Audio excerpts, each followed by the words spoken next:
Let's talk about why free gifts are called omake in Japanese. I looked into this because somebody asked me, hey, why is the Japanese word for free gift related to the Japanese verb for to lose? And my response was, it's not, right? It can't be. Yeah, they sound the same, but they're clearly not related. And I guess I omake that question because it turns out that they are. You don't usually write omake as in free gift in kanji, but if you do it with the kanji for to lose, as you can see here. So why is this happening? Well, if you look at the definition from jisho.org that I showed earlier, you can see that the second definition says a discount. And while this is now the less common use of omake, I personally have only seen omake really used to mean a free gift, it turns out that this is the original meaning of this phrase.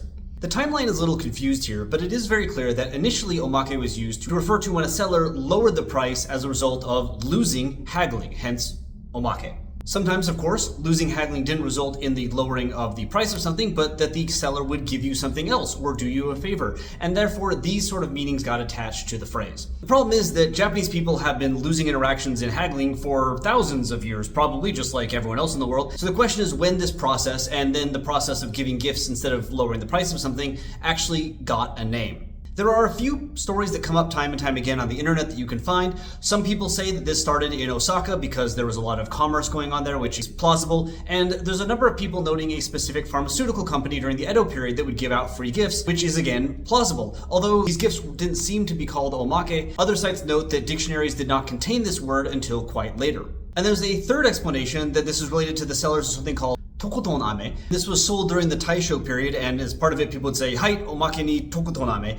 But the problem is, all the places talking about this link to themselves. They're even copying text from each other. And if you Google tokotoname, Google produces 56 hits entirely for the word tokotoname. Many of them are these websites talking about it in relation to omake. Only 8 when you change ame to kanji. Yeah, I checked both. And some of these hits are people saying, like me, what the heck is a tokotoname? The only hit on Twitter is this person who was not kind enough to attach a picture. So if you know what these are, please let me know because I cannot figure it out, which makes me really not believe this whole story.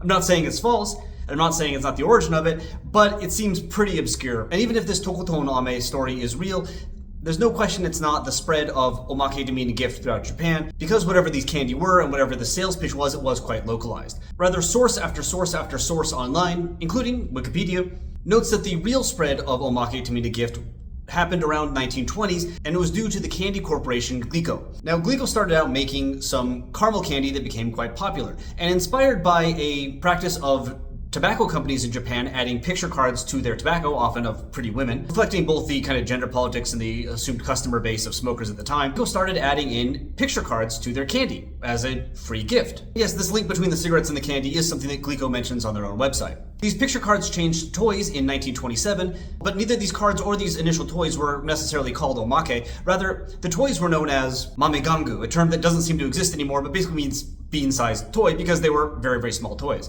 The problem is, initially these toys were just put inside the candy, and as a result, kids would dig around through the candy for the toy, kind of like a Cracker Jack. So in response to parent requests, in 1929, Glico debuted a toy box that came with the candy that the toy was contained in and was attached to, but separate from the candy packaging. This box became known as the omake saku, or the bonus sack. It's not a sack, but that's what they called it. And the Glico candies themselves became known as omaketsuki guriko. Now, this doesn't necessarily seem to be something that I can find used in Glico advertising, but these phrases were used throughout Japan and spread this idea of omake equals free gift.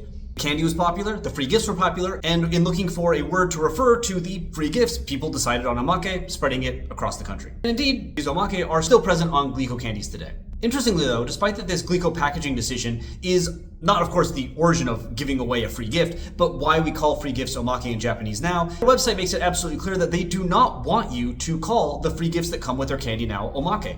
Rather, they state that eating and playing for them are two sides of the same coin and need to be come together. So it is not a free gift that is part of the candy, but rather the candy and the gift are inherently one and the same. So despite source after source after source after source citing Glico as the origin of omake in Japan, I want to make it absolutely clear that you do not refer to the omake they give you as omake.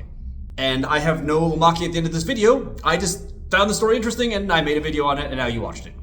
The end. My apologies, but you get nothing else.